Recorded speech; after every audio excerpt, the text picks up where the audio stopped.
Hi everyone, time for a booze vlog video. Yeah, a couple of days late.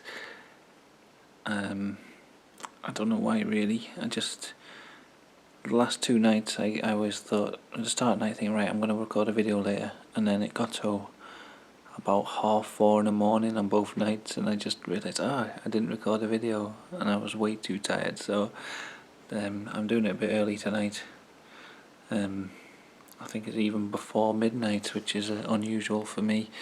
Yeah, anyway, this is what I'm drinking today. Dizzy's Dark Side. It's a random B&M Bargains or one of them sort of shops. I could pick up from one of them. I went in looking for the banana bread beer that Ray keeps telling me about, but I couldn't find it. So yeah, dark oak coloured ale with cream crisp hop aroma. I'm mostly attracted to the bottle for the lady on the front. I found that interesting design. I can't tell whether it's a beer aimed at women or a beer aimed at men. It's like if you want to market things to women, you put women on the front, and if you want to market things to men, you put men on the front. So I can't tell with this. I don't know. There's quite a lot of girls I know who are into like ales and things, and most of them seem to be marketed towards blokes, or maybe that's just the way I look at it. But you know. Anyway, Dark Side. We have one. We all have one, isn't it? I can't even read it. I was trying to read it backwards in the camera. Dark Side. We all have one. Isn't that what makes us exciting? Keeps us on our toes. The dominating dark oat coloured beer boasts a full-bodied roast malt flavour. With hints of chocolate, balanced by a clean, crisp hop character. It's the darker, more seductive older sister of our best-selling Dizzy Blonde. After all, who said blondes have all the fun? Okay, so there must be one of these called a Dizzy Blonde, Dizzy's Dark Side. Oh, so that's the thing. I think I've seen Dizzy Blonde on sale before.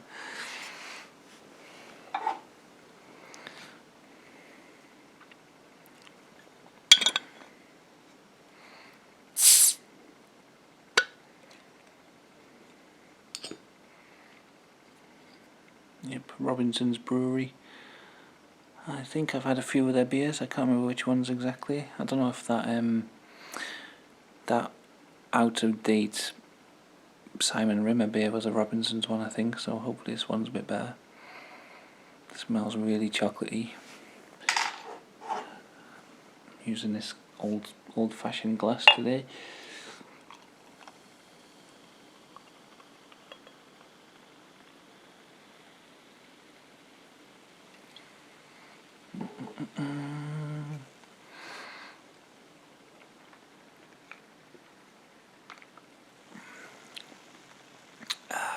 That's delicious, actually.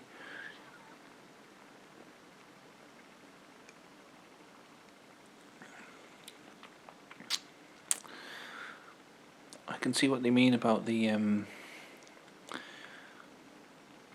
crisp hops mixed with the dark, the malts, the chocolate flavours mixed with the almost citrusy hops. Almost, I don't know what sort of hops they are, but you know, it's got that kind of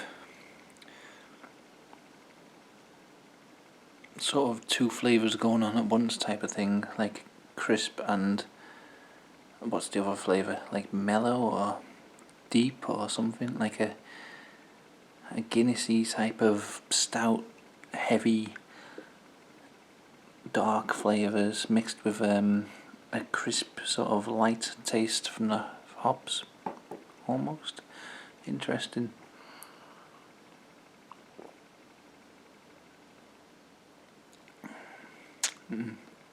Nice, that is. It looks a lot heavier than it is when you taste it. But it's got like them chocolate flavours. Yeah, nice.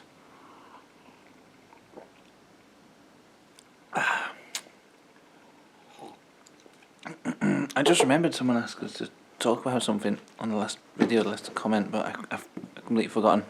Bear with me 1 second. Right, sorry, I'm getting my laptop out because I had some...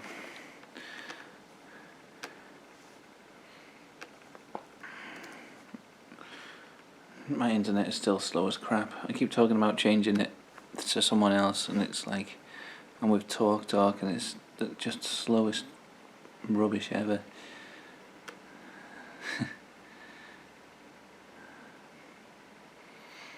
Alright, let's see. I'm sure someone said oh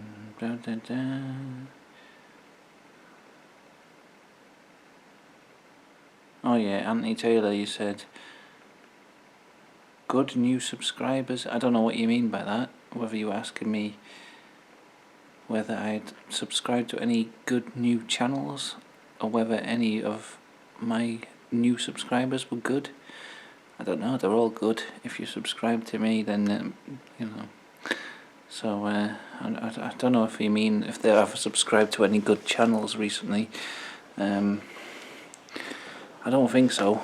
I kind of stick with the channels that I know. I'm kind of stuck in the mud. And then you said, can you do a sleep paralysis or deep web chat? Yeah, I suppose so. I think I talked about sleep paralysis and stuff on another video where I talked about dreams and things. I can't remember if that was on my old channel or this one. Let's pull a bit more of this out. I don't think I've ever properly experienced actual sleep paralysis. I used to have a lot of night terrors as a child, and but I was always able to walk about.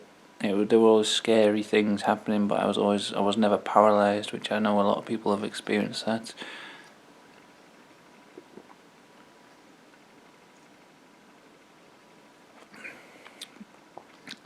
The closest I ever experienced was like, I remember one time I was asleep.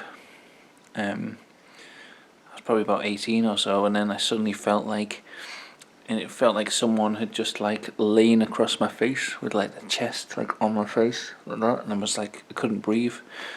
You know, when you're just asleep, you go,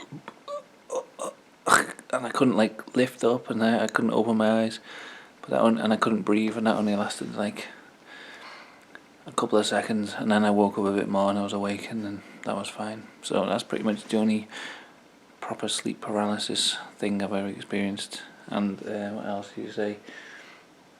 The deep web. I've not much experience with that either. I'm really like wary of stumbling upon things on the internet that I don't want to see, because they dwell on my mind for like days, weeks afterwards. Like gore or abuse and things like that. I'm really a bit of a wimp when stuff, you know, like if it's in movies I'm fine, but anyway, I've heard so many horror stories about people stumbling across things on the deep web or the dark web or whatever it's called. I did download Tor browser, so I could go on that Silk Road site. There used to be like an eBay where it was like people would sell all kinds of illegal things on there, and I went. I never like bought anything off there. I just wanted to have a look at it and see if it was real, all the like rumours I'd heard about it. So I downloaded Tor and then went on there. So again, I haven't much experience with sleep paralysis or the deep web, so hope that's satisfactory, Anthony Taylor. I apologise, I don't have much to say on them two subjects because I don't have much experience with them. So anyway, there you go.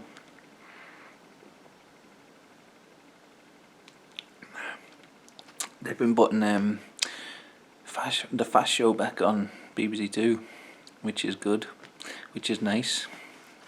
Yeah, I've been watching them. That was a show that I absolutely loved back in the day, and it's amazing how, like,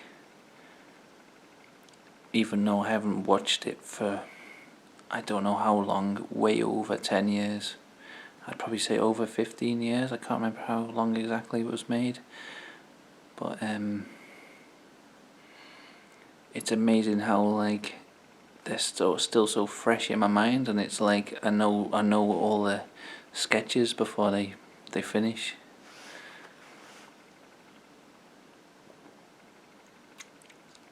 I mean, it is just the same joke being repeated over and over and over again every episode. That was the whole point of the show, but I still remember each, like, little thing really, like, fresh in my mind. It's crazy.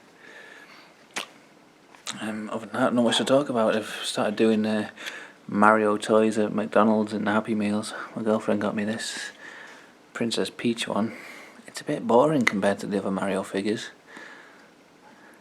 I always think it's a bit of a shame for Princess Peach. She gets a bit of a rough deal with the figures. The pound shop we were selling these, like, Mario World Cup figures. After the World Cup had finished, they were like different countries, and they were all like playing football, like different Mario and Yoshi and people like that playing football.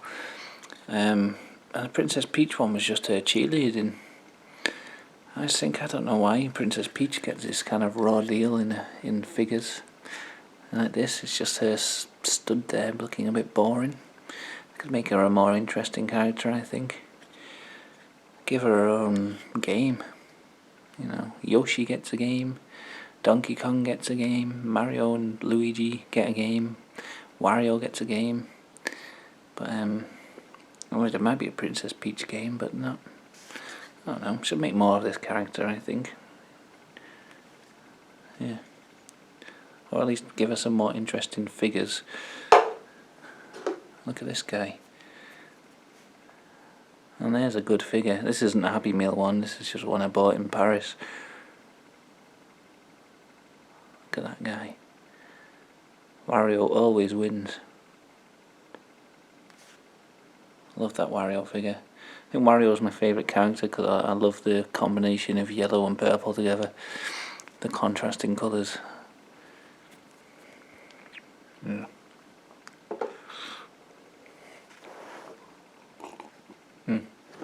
Okay, so that's that.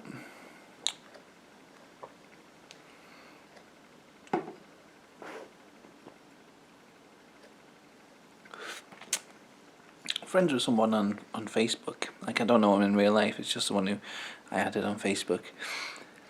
But they would drink. They make, like, they're a UK glass blower, I think. I don't know. They make smoking accessories out of glass. And then they posted a video of them drinking out of one of the glass like this. And then I thought, you should make, if you're making British glass, you should make some, like, smoking devices with this kind of look to it. This is makes me think of a very British sort of having pints of bitter. You could have a smoking device with that sort of thing. It would also match when the resin starts to build up inside and it turns all brown and dirty looking. And I just like that on the bottom, a bong, stem going in, pipe coming up. Be good, that. It's a free idea for any glass makers out there. Could have that one for free. Could even have the handle on it. I'll hold it like that.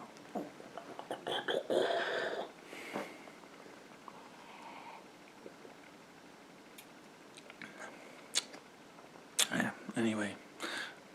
Finish this drink.